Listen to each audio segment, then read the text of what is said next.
Trunsell, and Venerable Semke came in. Um, what I've been thinking about for a while is I want to do a praise to our Siksamanas in a number of ways. For one thing, COVID has put a big kind of block in our usual method of training at the Abbey. That generally speaking, a person ordains after about 2 years, maybe up to 4 years. At that time, depending on the availability of a full ordination in Taiwan, and of course on the nun, in this case, nun's request, they go to Taiwan and receive full ordination. But as of 2020, there have been virtually no full ordinations for Buddhist monastics at all, as far as we can tell, in Taiwan. And the ones that have been opened up were not open to foreigners. So, as far as we know. So this we have kind of a backlog here. Some, I think, Venerable Pema, right? 5.5 years. Venerable Lumsel, 5 years. Venerable Kunga, 4 years, and on and on and on. So we have a number of people who are eligible, who have made the request, who have a sincere wish to receive full ordination, and can't.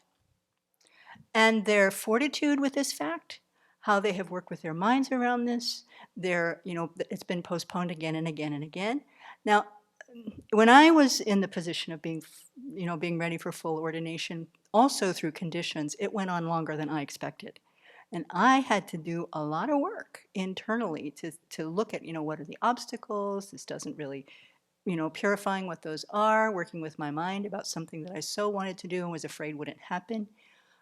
So I have some empathy and some experience, and they're way longer than I was. So first of all, I want to appreciate that.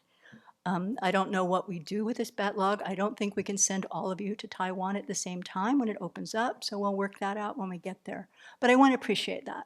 The other thing I want to appreciate is that in the course of that time, people have grown so much, have stepped up to take responsibilities. We've had, the community has grown tremendously. The tasks that are necessary have grown tremendously.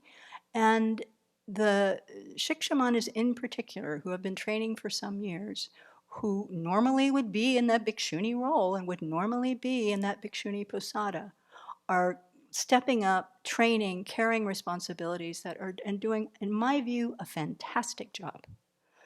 So I hope I don't get too emotional about this part, but as you all can recognize, when Venerable Chödrön started Sravasti Abbey, the first 5 monastics here were not spring chickens. We had studied, most of us had studied with Venerable Chödrön for a very long time. We had a lot of confidence in our teacher. We fully wanted to support our teacher. And we also knew that actually there would come a day fairly soon when we probably, if we waited, wouldn't even be allowed to ordain because we were not spring chickens. We're kind of old. And that's okay. That was required. It was like you had to do this because who else is going to come to the monastery? The people who have been studying with Venerable Chödrön for a long time and have an empathy for that vision. But I know I, for one, and I think I shared with a few of the seniors anyway, we're kind of looking around at each other as time passed and thought, I sure hope some young ones show up. And you have. You've shown up, you've dedicated your life to this practice, you've practiced your heart out, I see it every single day, you offer service in every way that you can. Everyone is growing, even from our Anagarikas who are now in line waiting for this to happen. And so I just want to appreciate so much the commitment that everyone here has made. It's not really a joke.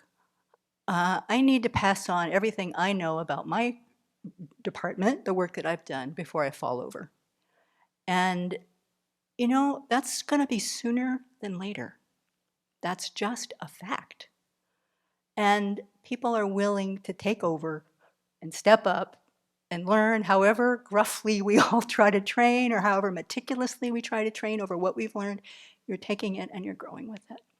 So I just want to celebrate that about this community and how it's grown and how this vision that the Abbey can continue to serve sentient beings far into the future is possible because you're here. And because you're here, more people will come. And because of your practice, more people will come. And we'll fall over one by one, and so will you, and more people will keep coming. Why? Because we want to share the Dharma and really root it in this Western world that has not had access to the Dharma for most, even when I think about precious human rebirth, I was not born in a central land. As far as I know, there was no Dharma activity in Atlanta, Georgia in 1953. Maybe there was some, I kind of doubt it. But now, Drepung Losling Monastery is right there. There are all kinds of little Dharma groups there. And here in Eastern Washington, actually the Spokane Buddhist Temple has been here for a very long time as the Japanese community came out of their internment situation and started a temple right there. So the Dharma is not so new in this region. And we owe a lot to them too. So this continuation of the lineage from the Buddha's time, the Buddha's disciples, the masters who passed it on, who passed it on, who passed it on. It went to Sri Lanka, it went to China, eventually went to Tibet, the Tibetan.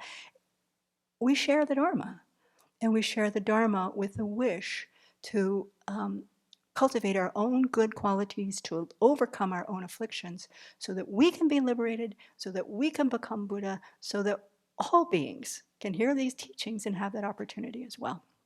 So I'm particularly focusing on the Siksamanas, but this is really for everybody here. Thank you.